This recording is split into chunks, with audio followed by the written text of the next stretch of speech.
want him to go to the Knicks. Russell Westbrook is at a place in his career where he simply has made the, some would deem it, stubborn decision, and maybe not the wisest decision. He's deciding, no matter where I go, I'm going to be me. I'm not going to change my game. I'm not about to evolve. This is me. I am playing at the best level I can play at. I've always played this way. I go 100 miles an hour every night. I'm going to give you everything I got until my body says I have nothing left to give. He literally has to have an injury stop him. Some days, even if he's hurt, he'll play through an injury. We've seen him do it before. I would love to see him in New York. If they don't get LaMelo Ball, because they do, then that might not work. But if they don't, I would love to see Russell take the floor general position in New York. Whatever roster you guys can formulate in New York, build around Russell. I'll give you my take. Go ahead. I'm on the fence still. He's a lot of money. Yeah, that's the only problem with that. His contract is terrible. Terrible. Brutal. He's getting up there in age. What did he just turn? 33? 31. Oh, he's younger than Harden. He's younger?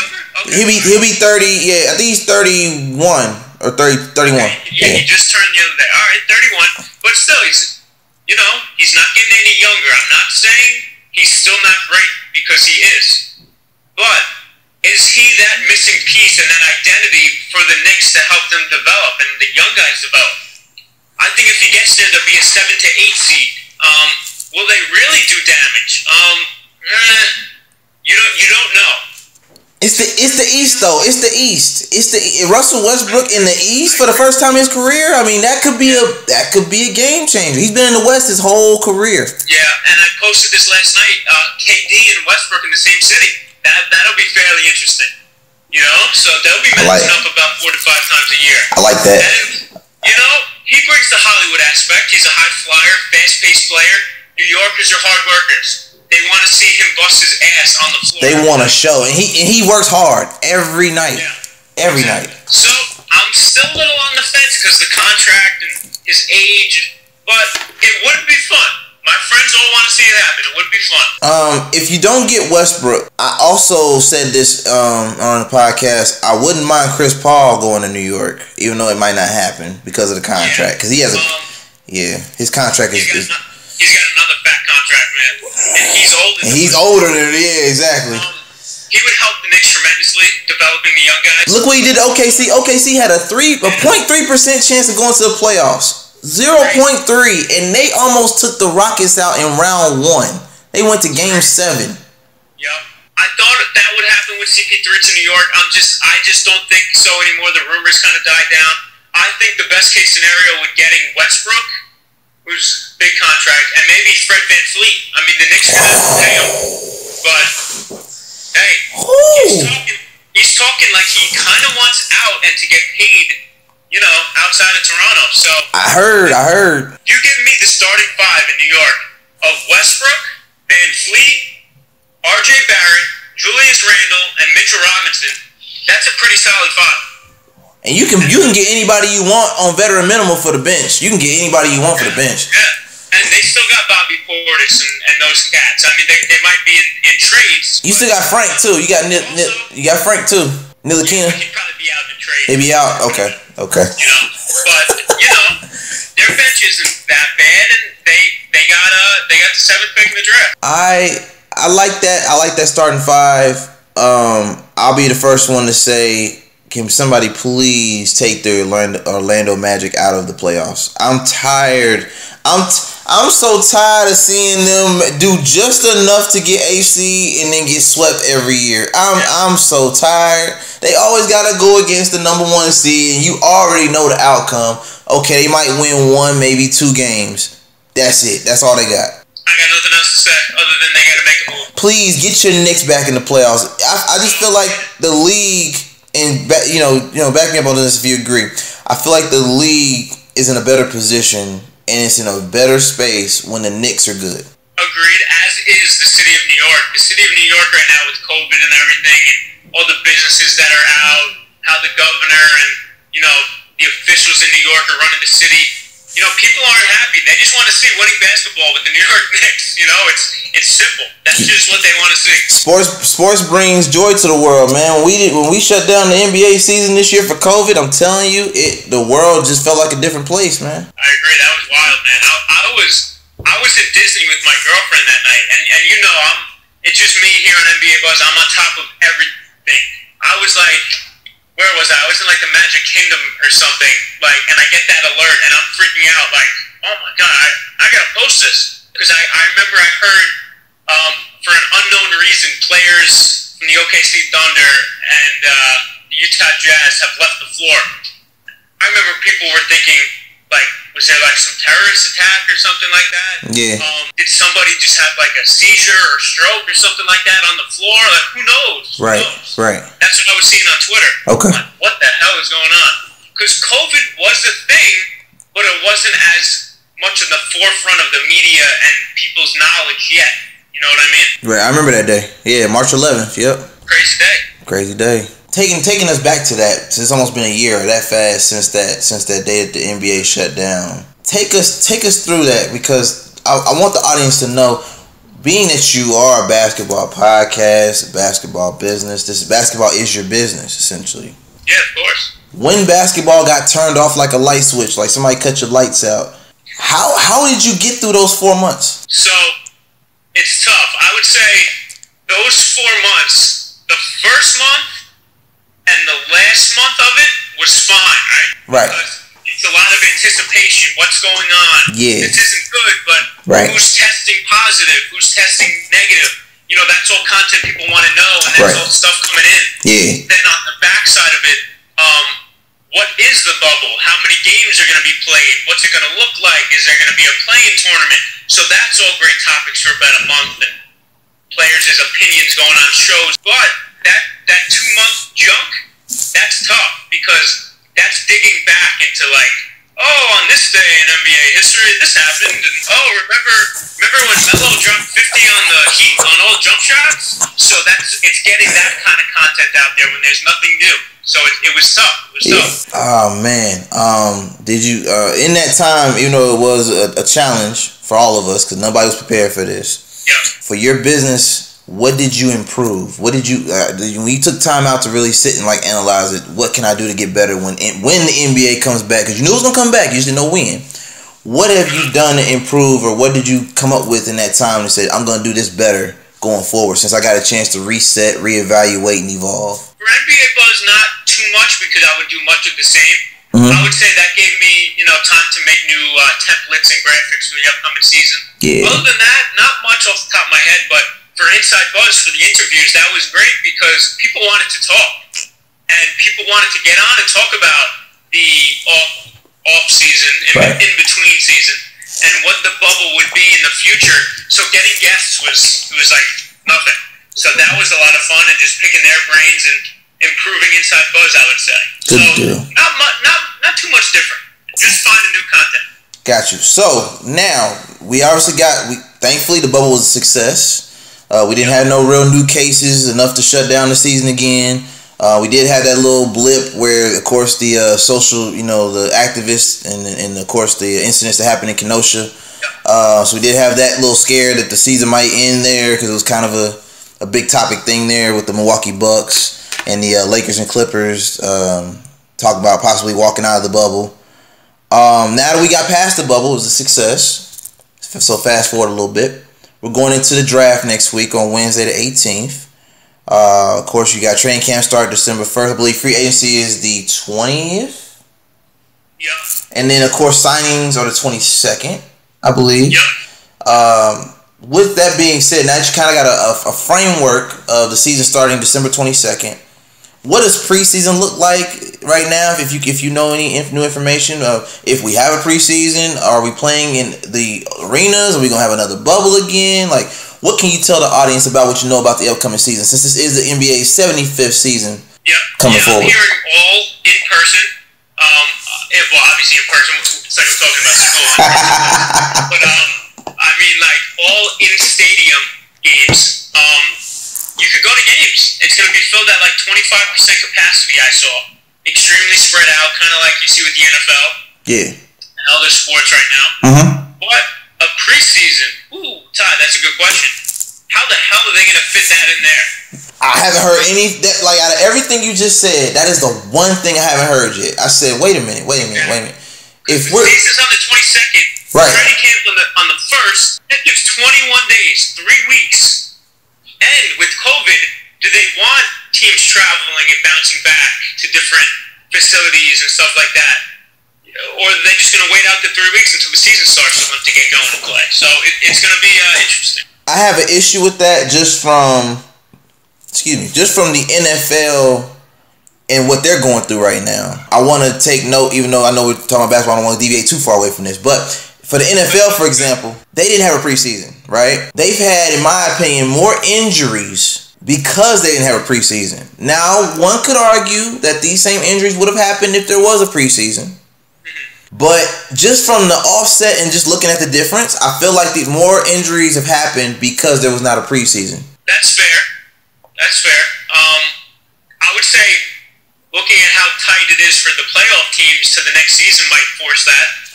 I could see, they said more back-to-backs because it's a shortened season, but I can see players taking more time off. Load management. But there's also those teams who haven't played in 7 months. So those guys also need to get back into the groove. Definitely. And not to cut you off on that, you brought up a valid point. You're talking about the Los Angeles Lakers, Miami Heat, 71 days from their last game to the new season. Then you look at a Steph Curry and the Warriors, 285 days. Yeah. What's your thoughts on that? Because that's a disadvantage. That's a huge disadvantage. Yeah, but I think the NBA, for business reasons, for schedule reasons, for Christmas reasons, people want to watch the Christmas basketball. I'm one of those guys. They had to do it this way. They had to. Yeah. Because also the Olympics are in the summer now. Remember, next summer, 2021, is the Olympics. So they wanted to do the schedule so NBA guys could be ready for the Olympics. It's going to be a crazy amount of basketball play for some of these top dogs. But it just had to be done. Like you said, they needed to find an in-between for teams who are almost out 300 days of playing a basketball game. Bronze of the world, who are 75-ish games out. So it's tough. Somebody had to make a sacrifice. If LeBron wants to sit out some games, so be it. Just how it has to be. Yeah, I agree with that. I just feel like hopefully those teams that did go through the bubble and had to go through the grind, those 3 months in the bubble, are able to shake back and not have to, not be injury prone. I'm hoping they can stay healthy. Yeah.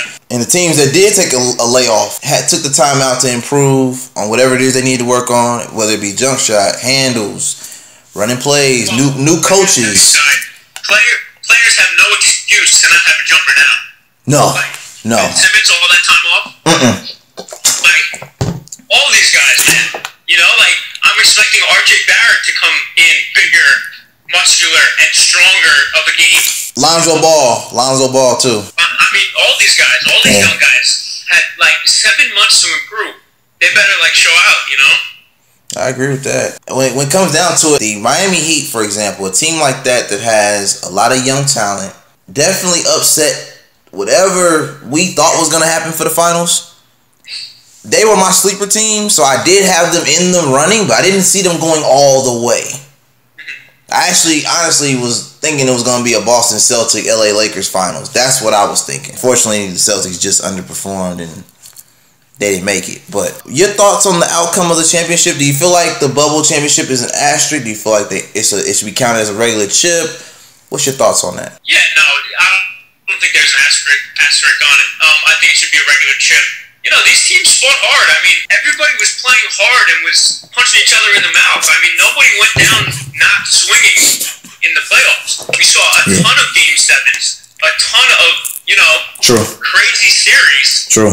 So it was true playoff basketball. Maybe it didn't sound like it from real fans, but, it's got to be a real championship in my book. And I didn't have Miami either. You got to give them a lot of credit. They really proved everyone wrong. I had Toronto or Milwaukee going through. Really? Over the Celtics? I thought that, and I still think that they're not deep enough. I think, and they're still young. Okay. I think they need a center position scorer Tice would be a great backup center to come in and do the dirty work. I think they need somebody at the 5 who can score the ball for them.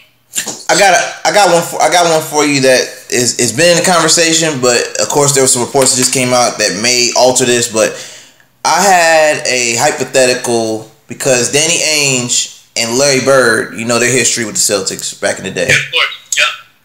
I saw a trade happening involving Miles Turner and Oladipo playing for Brad Stevens.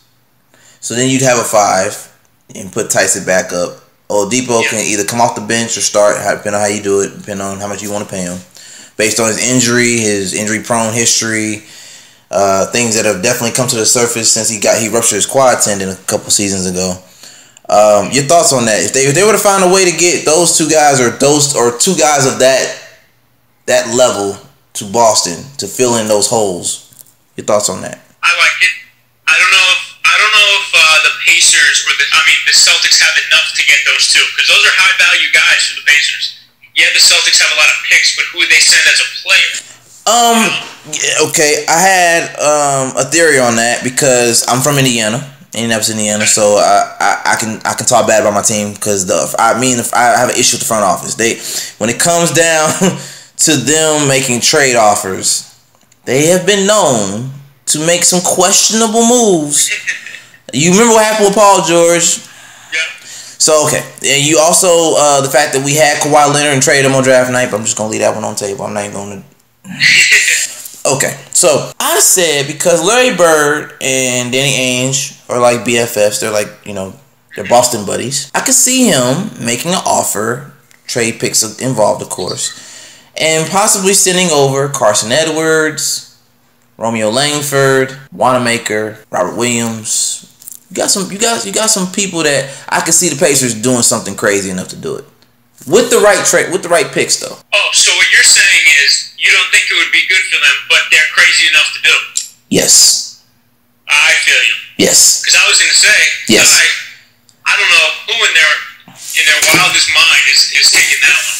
But you said it might be Indiana taking it. I say that only because Larry Bird is a legend as a Celtic, but when it comes to his front office resume, I'm just gonna leave that there. That's a whole nother episode. You have to bring me back for that one. That's a whole nother segment. Larry Bird his office IQ is not the greatest. Okay. As a matter of fact, if we're looking at that trade, I just don't see those two coming over. I can see Miles Turner coming over, because there's some rumblings out in Indiana, we just saw Oladipo's sister talk some smack to Miles Turner on Twitter. I don't know if you saw that. No, whoa, that's breaking news for me. What was that about? Yeah, it happened yesterday. So I had it on my phone. I think I tweeted it. I'll read it to you quick. Go ahead. Victor Oladipo's sister, Victoria. Pew, this tweet reeks. What kind of teammates would do this? That's about Oladipo saying, "Can I come play with y'all?" to a bunch of different teams, opponents last season, right? Right. So one of her friends said, "Miles Turner's sorry ass probably said it." Oladipo's sister did one of these emojis, and one of these. And Miles Turner said, "Damn, it's like that?" So, Oladipo, Victor denied it, that he would say, "Yo, can I come play with y'all?" I mean, that's the painting on the wall right there. There's some rumblings. And also, I also heard, since we're talking about rumblings, back to Boston, that a trade would involve Gordon Hayward. I heard that as well. Yep. He played for Butler, so, even though he'd be leaving his old coach, he could end up back in Indiana. I could see them making that kind of trade. I could see Indiana taking Hayward. At least for Miles. Some deal involving Miles. More value to Boston would be Miles Turner instead of Hayward. Yes. Yes. They could do like Hayward in like the 21st and 30th pick for Turner. Yep. It's not all that bad. Nope. And Pacers. Miles Turner is still young, but still. Pacers would definitely do that. More than that. Might take a little more from Boston. Definitely. When it comes to obviously the official NBA buzz and of course inside buzz, is there anything else about what you're doing right now? Is there any new projects or anything you're working on that you want to let the world know about that's coming out, or some upcoming work you got going on?